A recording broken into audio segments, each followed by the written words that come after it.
Charles Dickens' A Christmas Carol is probably the most famous Christmas story ever told, besides that one. That, combined with the book's public domain status, has resulted in countless adaptations. Some of these adaptations have strayed from the source material to create something more original, like Scrooged, but most versions keep the same basic story. There are, however, very few versions that star ducks. Mickey's Christmas Carol is an animated featurette from Walt Disney Productions, released theatrically in 1983. The cartoon was based on a Disneyland Records Christmas album that had come out in 1974. This album had been written by Alan Young and Alan Dinehart. Young would also voice Scrooge. Scrooge had originally been played by Dal McKennon in the 1960 Disneyland LP Donald Duck and His Friends. The second actor to portray Scrooge was Bill Thompson, who voiced the character in the 1967 theatrical short Scrooge McDuck and Money. Scrooge's first appearance in animated form, however, had been in an episode of the Mickey Mouse Club in 1955. When Mickey's Christmas Carol went into production, the people at the studio just assumed that Alan Young would not be interested in reprising the role of Scrooge. But when he found out about the production from a friend, Young auditioned and got the part. Born to Scottish parents, Young had spent part of his childhood in Edinburgh and had worked hard to lose his natural accent. Young would ironically return to the accent for Scrooge. Animator and storyman Burny Mattinson, who had worked on The Sword in the Stone and Mary Poppins, among other Disney classics, had wanted for years to do a film starring all of the original standard Disney characters: Mickey, Minnie, Goofy, Donald, Daisy, and Pluto, and he was familiar with the 74 LP, which he thought would make a great basis for a cartoon. When Mattinson got into a fight one day with the directors of The Black Cauldron, Ted Berman and Richard Rich, and the producer, Joe Hale, he came home to his wife, worried that he would soon be out of a job. That's when Mattinson's wife reminded him of his desire to adapt the Christmas Carol album. And I always liked that idea. Like the Disney players, they put on a show. Right. Mattinson sent a copy of the LP to Disney CEO Ron Miller, along with a short letter suggesting it be made into a half-hour animated film. The next day, Mattinson was called into Miller's office. The 6'4" Miller, who had been a professional football player prior to heading up Disney, angrily threw Mattinson's letter back at him and demanded to know why he had sent it. Mattinson, who was crestfallen at first, soon launched into an impassioned defense of his idea. Miller, who was evidently pulling some kind of a prank, suddenly broke into laughter. He said he thought it was a great idea and he wanted Mattinson to start storyboarding it. We started out with the idea of a 24-minute TV special to air annually, something to get the characters before the public. Based on the storyboards, Miller approved the idea, and Mickey's Christmas Carol went into production with Mattinson as director. Mattinson started by including the music from the original LP, but Miller told him to cut the music and just do the story. Working on the film were some of Disney's most talented animators. David Block would primarily animate Scrooge, but would also work on Donald and Jiminy. Glenn Keane would work on the characters of Goofy and Willie. Ed Gombert would be the main animator for Donald and also Ratty and Mole. Randy Cartwright would work on the Scrooge and Daisy scenes and also on Goofy. Animator couple Dale and Jane Baer would handle the Ghost of Christmas Future graveyard scene. Michael Pereza, who would design the title cards, would also contribute various aspects to the graveyard scene, and his wife Patty Pereza worked on the effects animation along with Mark Dindal. Other animators that contributed were Retta Davidson, Matthew Callahan, Toby Shelton, Walt Stanchfield, and even future Pixar Studios director and overhugger John Lasseter, who worked on the scene where Jiminy Cricket and Scrooge fly over London. The cartoon would also mark the first time that Wayne Allwine, who had originally worked in the Disney sound department, would voice Mickey Mouse in an original theatrical short. Allwine had already dubbed several lines of Mickey's in the 1982 theatrical reissue of Fantasia, but now he would have the chance to put his own stamp on the character. Initially, Mattinson was told by the studio not to use the original voice of Donald Duck, Clarence Nash, as he was retired and in his late 70s, suggesting instead that Mattinson use the voice actor behind the Donald Duck orange juice commercials. Mattinson was not pleased with the actor's performance and felt stuck. Finally, someone suggested calling Clarence Nash. When Nash showed up at the studio, his age was evident as he fiddled with his hearing aid, and Mattinson worried about just how he would turn down this sweet old man. But soon, Nash blurted out, "Damn son of a," in a perfect Donald Duck voice. The assembled animators burst into laughter, and Mattinson knew Nash was up to the task.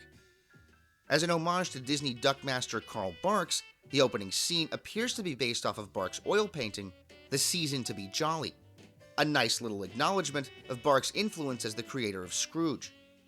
The idea of Mickey's Christmas Carol becoming a TV Christmas special would not end up happening, due to a 1982 animators strike halfway through production, which would also delay the release of the film, causing its Sunday comic strip adaptation to actually be printed a year before the film came out.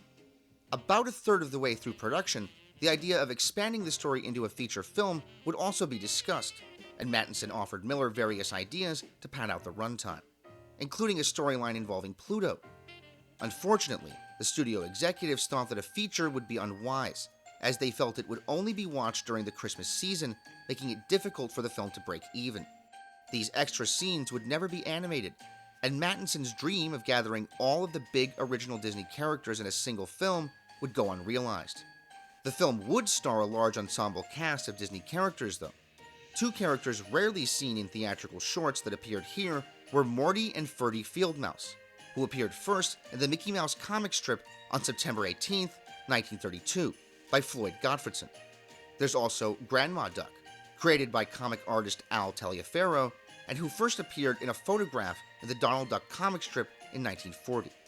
One particularly notable character that reappears from an earlier Disney production is Willie the Giant, from the Mickey and the Beanstalk segment of 1947's Fun and Fancy Free, a short Mattinson cited as a guide for Mickey's Christmas Carol, something which is especially noticeable in the film's depictions of poverty.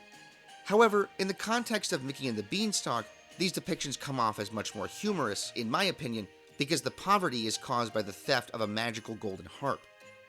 The poverty depicted in Mickey's Christmas Carol not only has roots in the real-world Industrial Revolution, but it's also just naturally more sad when kids are involved, and these moments are honestly unintentionally pretty horrific, making them some of the more memorable sections of the featurette. And don't even get me started on the scene where Mickey visits the grave of Tiny Tim. That shit is dark.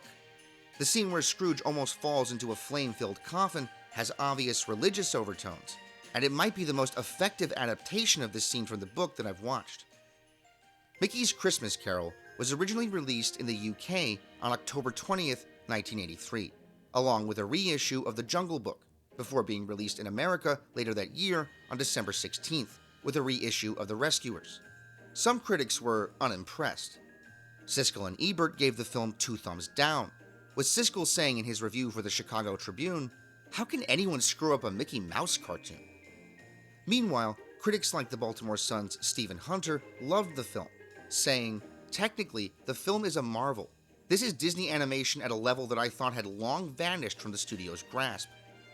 Critic Charles Solomon of the Los Angeles Times also gave the film a positive review, saying that Mickey's Christmas Carol demonstrates how high-quality animation and familiar characters can overcome a weakened, familiar story to produce an affecting film that will almost certainly become a holiday standard.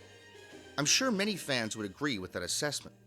Mickey's Christmas Carol was later broadcast on television and released on home video numerous times. One interesting question about the short is which version of it should one watch?